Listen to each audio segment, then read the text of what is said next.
My name is Jeffrey Van Wingen. I'm a family physician practicing in Grand Rapids, Michigan with 20 years experience. The point of this video is to help you shop safer and get takeout food safer during the stay-at-home shutdown due to the coronavirus pandemic. Today is March 24th, and we've been in this for about a week here, and things are just starting to get serious. I'm a healthcare provider under a lot of stress. Please be nice in your comments. We are at stay-at-home orders here in Michigan, and more states are coming on board with this, and our movements are restricted. Italy went on a stay-at-home order on March 10th, and despite that, they posted their greatest death toll on March 20th. So people are moving, and with that movement comes risk. We have a dilemma in society that we need to eat to live, but we also need to get that food. And that getting of food is now risky. And I'm going to help you reduce your risk as you go out into the marketplace. Now, they say that desperate times call for desperate measures, and these times are unprecedented. But I believe there is a precedent that we use in the medical field called sterile technique that can reduce risk as you go out in the marketplace. And we use it to perform surgeries, to be in sterile environments so that we don't give infections to our patients. And I'm going to help you adapt those techniques to decrease your risk of contracting coronavirus when you go out and get your food. Now, I want to answer the question, how long does the coronavirus live outside of a human body? And we've recently gotten some conflicting data, and I just want to throw that out there. Last week, the National Institute of Health published in the New England Journal of Medicine an article that showed that coronavirus can live in an aerosolized, outside the body situation for 3 hours, and it can live on plastic and metal surfaces for 3 days. That's a lot better to deal with than the data that we got just last night from the Center for Disease Control that found that on cruise ships, they discovered active coronavirus particles 17 days later. Now, we don't know if that's something specific for the cruise ships or if that's something that we need to adapt to society. So in this, I'm going to give some practices, and we're just going to say, go out there, use this knowledge, and do the best that you can.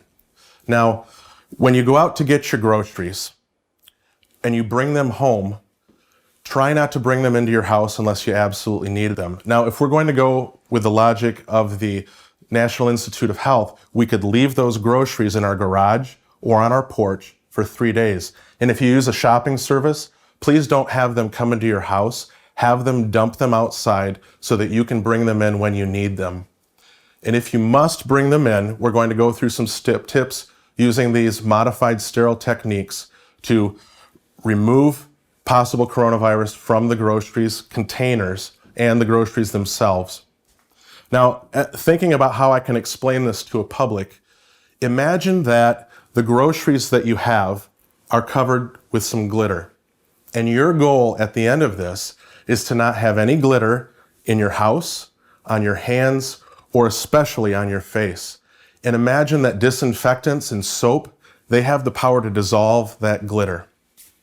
So when you're out in the store, it's not just about wiping down the shopping cart handle with an antiseptic wipe. We need to do more than that. We need to be better than that when we go into the supermarket.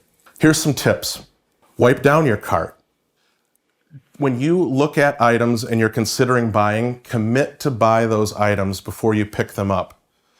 You don't know if there's coronavirus on those, and you don't want to be putting coronavirus on those. Stores are doing better.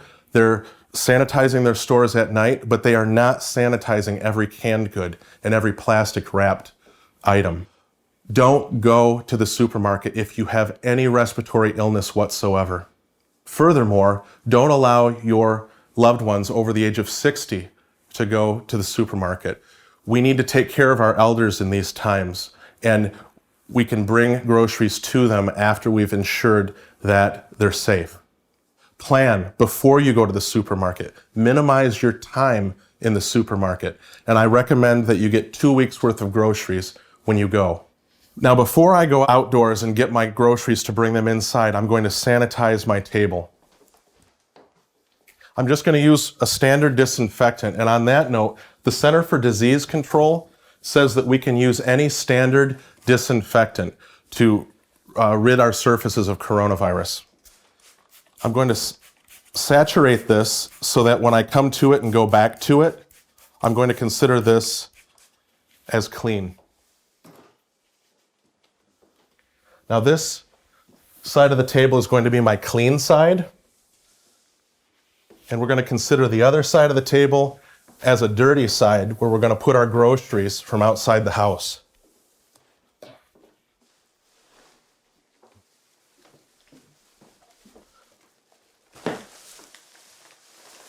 So remember, everything that goes to this side of the table is going to be considered clean and sanitized. Now I have a bag with some medicine in it. I'm going to open that bag, but because I know that human hands have touched this medication bottle in less than 72 hours, I'm going to wipe that down, and I'm going to place it on the clean side. But this box of cereal is a different story. It's a box that has cardboard, so we know that coronavirus can likely live on this surface for 24 hours. But on the inside, no human hands have touched this for more than a few days, so I can just dump that and I can get rid of the box. Now with this broccoli, I've got a couple different options. I could have somebody open my refrigerator, open the crisper, open the bag, and dump it right in the crisper, or I could just sanitize it.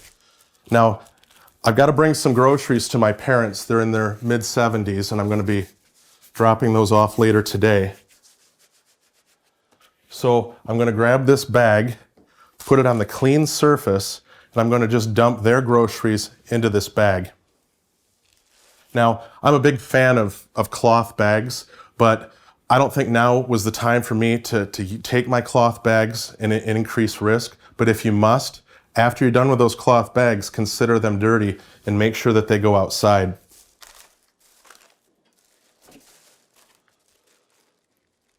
So I'm going to wipe this down and make sure that your rag is good and saturated with disinfectant, because you got to be putting that disinfectant on these groceries, and you got to be making sure that you're scrubbing them.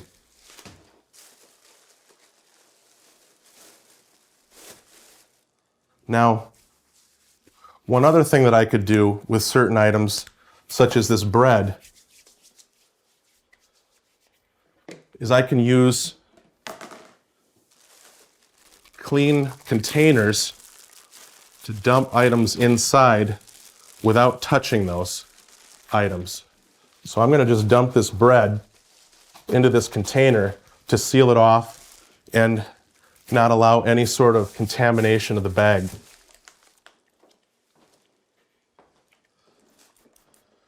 More hardy plastic things that you're not worried about disinfecting more liberally, you can actually spray the disinfectant right on those items.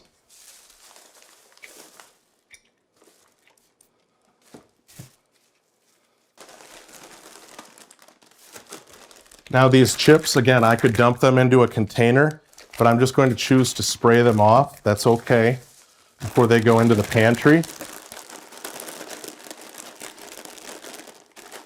Now, you want to wipe off the areas that you think humans' hands were touching a bit more liberally than the areas that you don't think human hands have touched. That's all common sense stuff. Okay, so I've just returned from foraging for some food. I have a clean table all around, some clean plates, and my goal, since I don't know the situation inside of the fast food restaurant, is to get this food over to here in a clean way and then get this cleaned off and get it outside the house. So to do that, I'm going to wash my hands here.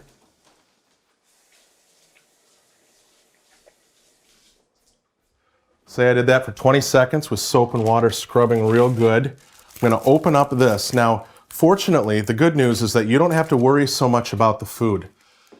Coronavirus does not do well in food, but it's the wrappers that I'm more concerned about.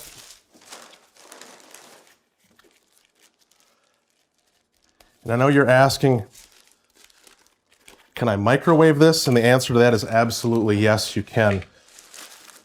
Now, I'm not talking about the novel COVID-19 coronavirus. I'm referring to some other coronavirus species, and studies showed that even just a little bit of microwaving takes care of the coronavirus. In addition, heat destabilizes the coronavirus as well. The downside is that on the other side, with frozen foods, you're not going to do so well. Some coronavirus species can live inside of a frozen environment for up to 2 years. So I would not consider your freezer safe ground to kill coronavirus. A good example would be a frozen pizza. You bring a frozen pizza in, you've got the cardboard box, you've got some plastic wrapping, and with that, you can dump the plastic out and consider the cardboard dirty, and then go ahead, clean your hands, and put that plastic into the freezer and you're good. With ice cream, I would make sure that you use some disinfectant to scrub down the outside of the container before you put it into the freezer. With sauces, you want to try to get these sauces onto the plate without exposing to the packaging. Just do the best you can. Now, what I'll do is I'll throw these in the microwave before I start to eat them. I'm going to try to get them hot so I see some steam coming off them. When you do choose food at a takeout restaurant, I think now's the time to choose more hot goods over cold goods. And that's it. I'm going to ask you to share this video. It's not about popularity. It's about getting the word out with education.